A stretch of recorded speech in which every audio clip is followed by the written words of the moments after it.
حضرت اشعث بن قیس رضی اللہ تعالیٰ عنہ سے روایت ہے، انہوں نے فرمایا زمین کا ایک ٹکڑا میری اور یہودی کی مشترکہ ملکیت تھا، اس نے میرا حصہ تسلیم کرنے سے انکار کر دیا۔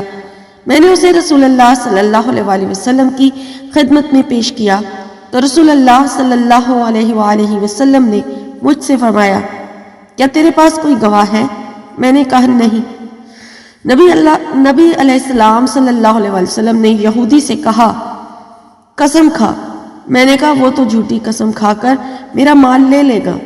تو اللہ تعالیٰ نے یہ آیت نازل فرمائی، سورہ آل عمران کی آیت نمبر 55، بے شک جو لوگ اللہ کے عہد اور اپنی قسموں کو تھوڑی قیمت پر بیچ ڈالتے ہیں ان کے لیے آخرت میں کوئی حصہ نہیں۔